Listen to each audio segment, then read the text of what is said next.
Hello, this is Professor Sunil Hazari. I will be your course instructor for the AI Essentials for Business course. In this course, we will learn about AI literacy and ethical and responsible use of artificial intelligence. As you are aware that AI has really changed how we interact and communicate, and this is surprising because it's just been 3 years since ChatGPT was released. So the purpose of this course is give you a better understanding on how AI tools can be used for businesses. So this is a video that I do at the beginning of every semester to show students where items in the course are located. I do realize, having worked at the university for more than 20 years, that faculty members set up their courses differently. So this video hopefully will be helpful in locating the items as well as the assignments and deadlines that are applicable to this course. So when you first log into the course from your home screen, you will see this big announcement window. And these are important announcements. So I post about 2 announcements a week. So please pay attention if there's any changes, updates, or any other additional information that I can help you with. That is posted in the announcement area. Then on the right side, you will see the course calendar. So these are all the assignments that are upcoming. A note about the course calendar, it just tells you the first day and the last day of the assignment. It does not show you the middle of the week assignment deadlines. For example, in this class, we will be doing a lot of discussions which involve one main post that is usually due Wednesday or Thursday, and then a response post that may be due on Saturday. So yes, it will tell you that the week starts on certain date and ends on certain date, but it will not tell you when or if there's a middle of the week deadline, such as the main post in which the examples that I just gave you. So please make sure that you look at the assignment instructions. I'll show you where those are, and copy those in your personal smartphone calendar so that you can get a notification if any assignment is coming due. Then on the top over here, you will see 3 icons. Any notification, for the example, this red dot over here, it tells me that there is a new announcement posted. Similarly, if you subscribe to discussions and some other student or me, we post a discussion, this will show a red dot. If you have new mail, this will be the notification where you will receive. So when you click on it, you can see the email that you have. So that was the main page area. Let's now jump into the syllabus. So I have made the syllabus available to you right at the very top because it's very, very important that you read the syllabus. The best thing to do is just right click and say open in a new tab. And that leaves this window open as well as opens the other one in another tab. I have gone ahead and downloaded the syllabus so that we can go through it. Again, I will not read every line, just highlight the main points. My office is in 341 Richards Hall. This is a 100% online course, so most of the communication you will be doing with me is over email. And I can also do a Zoom conference if you want to do a face-to-face meeting. Just send me possible dates and times. I'll set up a Zoom link and email it back to you. And all emails must be sent from within CourseDen. I am teaching 3 courses and about 100 students, so it is hard to keep track of emails in different places. So I insist that you go into the proper area within the course and send me an email, and I'll show you where that is located. If you have any course related issues, then go ahead and give me a call. But if there's a CourseDen problem, there's a separate number. If you cannot log in, there's a separate number. So I've given this to you right on the very first page. So just make a note of this if you run into any problems. And as I was saying, the course looks at how generative AI tools, and this term may be new, generative AI tools. All it is tools like Copilot, ChatGPT, Gemini, and there's Anthropic, Claude. There's a whole bunch of tools. We will just be looking at maybe a dozen or 20 tools that you will experience throughout the semester working on different projects. The good news is for this course, there are 2 textbooks required. Both of them are free. The first one I wrote about 2 years ago, and then the second one, I like the name. It says woefully incomplete book because the AI world is changing so fast that every day there's new tools, new services, and new ideas coming up on how AI can be used for education and business. So in addition to the textbook, you will also be required to go to the Google Library, Galileo, and I'll give you a tutorial on what Galileo does. But I personally prefer Google Scholar, which is scholar.google.com, and it is different from google.com. In Google Scholar, you have peer-reviewed scholarly research articles, but google.com is just anything. So that is something that you may not want to use in this class because we don't know the quality and the rigor of those sources. So use scholar.google.com. Again, I have another tutorial that is available and will be posted in the announcement area. Now, course policy. There are certain policies that we will follow in this course that are different from other courses. Now, I have given you AI policy in 3 different places. The first one is over here. Okay. So this course is about AI. So it is clear that you will be using in AI in this course, and we will be using many, many different tools. The only caution is that you use the AI tools responsibly. And what does it mean responsibly? You can use AI tools for brainstorming and generating ideas. I'll show you what that means and what the difference is between those two. But you cannot just copy and paste the output that AI gives you. And I've been working in this area for almost 3 years, done a lot of research. So I can pretty much look at it and know with a high degree of confidence if this is AI generated. And of course, if you generate it using AI where the assignment says no AI should be used, then that would be a problem. But if you're using AI, be transparent, be honest about it. And there's a specific citation style, which you can say that, hey, I used AI in this way, and here's the source for that article. And so this link gives you how to cite those sources. So then you have the incomplete policies and other policies of the course. But over here, another important policy that I really want to mention is late assignment, missed assignments. So I strictly enforce a 25 per day late policy. What that means is if you submit an assignment 3 days late, that's 75% late policy. So you will get very, very little score. But on the fourth day, it becomes 100% penalty. So that assignment will not be graded for score, but I will be happy to provide you feedback on that article. So just keep up with the calendar, submit assignments on time, and you should be okay. And if you have any reason why you cannot complete the assignment, just reach out to me. Just give me enough information for me to realize that, yes, this is a university accepted excuse.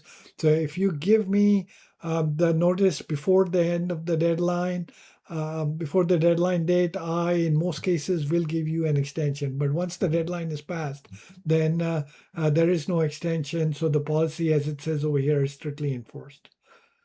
Okay, and this is the second part of the AI policy. You may have heard of something called humanizers. So we will learn what these are. So what these do is they just change the style and format, and unfortunately, these can be easily detected. So don't try to fool the system. It will hurt your score. And this course is about AI, so we need to use how to learn AI responsibly.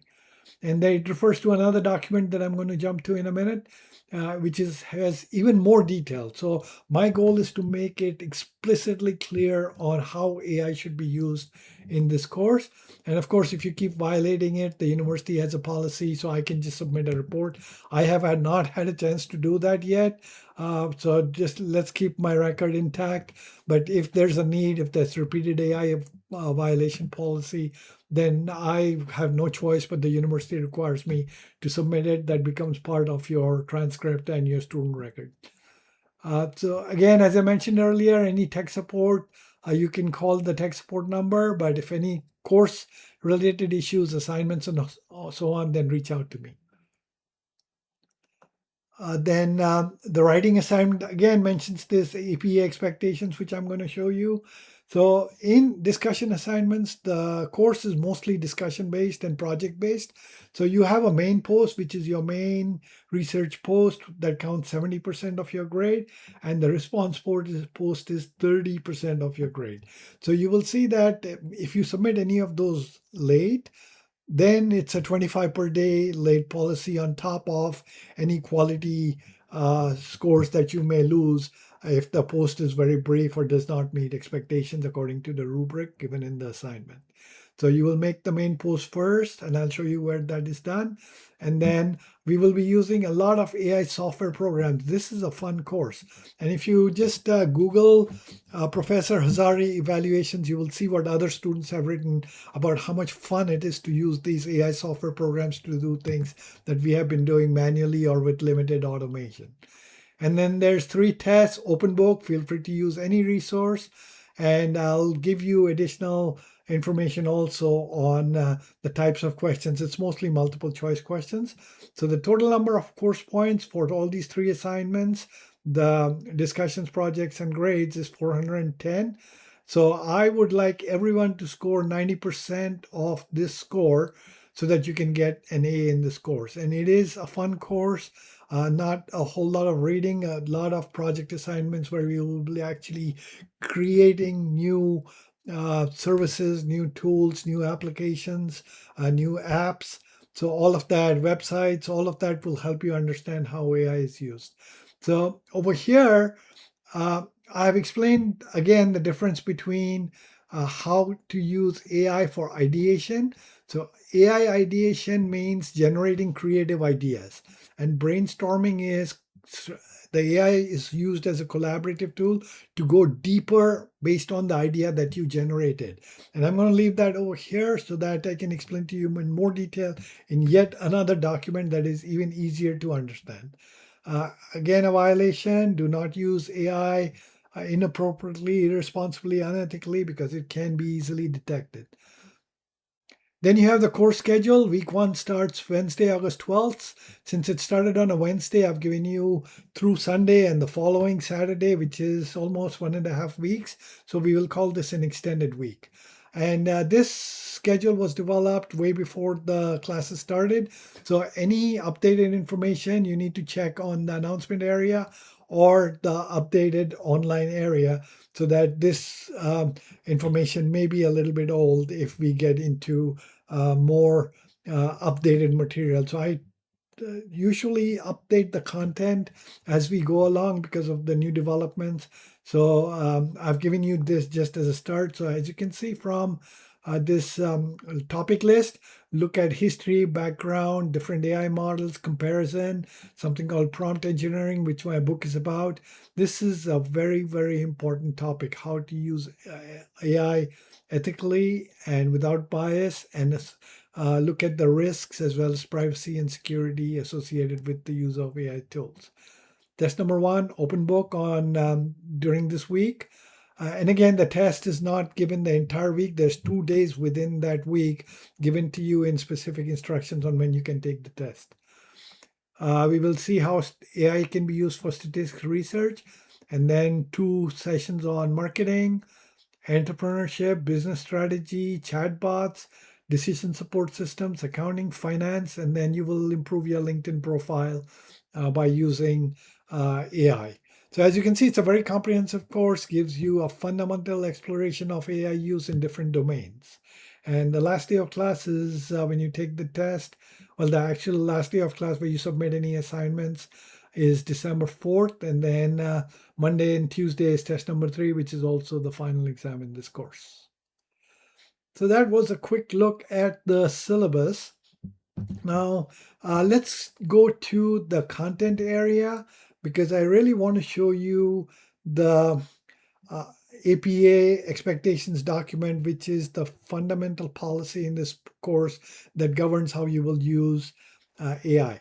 So you will see these are in blocks. I believe I have made available course content through week 6. So feel free to work ahead. You don't have to, but uh, the way the discussion is set up, it's on a timer.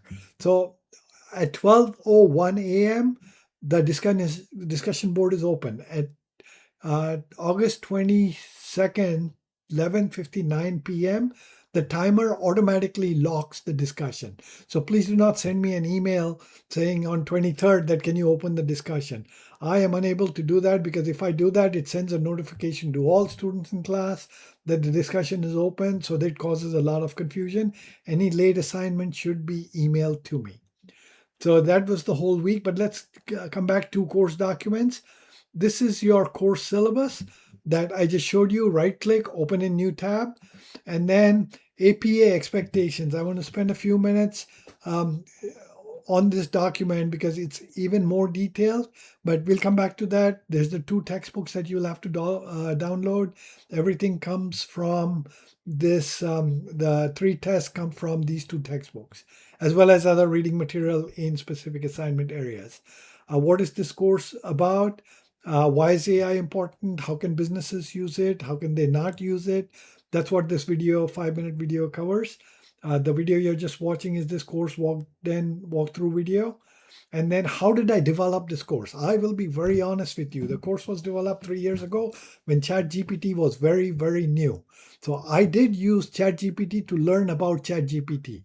And what I've done is in all my courses, I have put a disclosure statement showing that this is how I used AI. So I'm not hiding anything. AI is an integral part of my workflow. I use it every day, multiple times a day, to help me be a better professor, a better researcher, because it literally has information about anything you can think of in your personal as well as professional lives. So then you have the APA formatting guide, and I'll show you that in the document which is next. 2212 rule, it's more of a guideline that just says instead of one long paragraph, just make short paragraphs and blank line between paragraphs so that your post is easy to read. Now, some of the terminology in this course may be confusing. What is a main post? What is a response post? And I've given you a sample from previous semesters. So go ahead and look through it before completing your first assignment. And then we have week 1, but let's hold off on that. Let me take you back to this APA expectations document. So when I click on this, it opens up the document and I have this document open on my screen. So this document gives guidelines and policies on how information should be presented with AI or without AI. So there are 3 types of assignments in this course. All AI must be generated on your own, AI assisted, and AI generated. In some assignments, I've told you just copy paste the output that ChatGPT gave you. So, but don't mix and match these. If the assignment says no AI, then you should not be using AI other than possibly for just brainstorming and ideation. And I mentioned this earlier that not to use Quillbot, Grammarly, or AI Humanizers. Why? Because Quillbot and Grammarly on the back end use AI generated content. So all the assignments I do spot checks with AI detectors.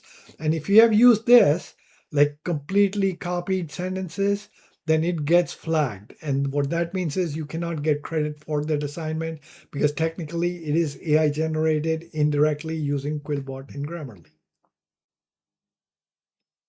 Then you can read through this on your own, but I want to show you a sample post. And there are 2 samples. So let's go with sample 2 because it's on the same page. So this is how you will be writing a discussion post. The main post, this is just a brief example. I believe the minimum word count is 300 to 500 words. So you will first have select an article from Google Scholar. This is what it looks like. And ignore the red. This is just to call out the important parts in the syllabus. Your post will all be in one color font. So let's say this is an article that I wrote with Dr. Setna. So we have the citation that you can generate from Google Scholar. I will show you this later in an announcement that I will post. So these are the names of the authors. Then next is the name of the article. This is a recent article, 2025, which was published in the Journal of Customer Behavior. This is the volume number, this is the issue number, these are the page numbers, and most importantly, this is the link to the article, not to the abstract, to the complete article. So if this takes me to some other website, which is not the library where I can log in most cases, it charges $35 to $40 to access an article, and I will go broke if I spend $40 in each student's citation. So go ahead, download this article. If you have access to it, save it in your Google Drive and provide a link. Or many articles are open source, so just go ahead and provide a link. If it's in Google Scholar also provides a link. So just provide the direct link instead of the indirect link. So this is the format that you will follow for all discussion posts and project assignments where writing and research are expected. And this is called the body text citation. You have, if there's more than two authors, you have et al. And 2025, page 8, paragraph 8. So it is important that you put not only the page number, but also the paragraph number. This lets me do a spot check so I can go and check that you actually read those articles. So just take a picture of this on your phone and have it handy when you are writing posts to make sure that you've met all the criteria. And I'll let you read this on your own. Another thing students requested last semester was, this is all too complicated. Can you just give us a one image snapshot? So that's what I've done.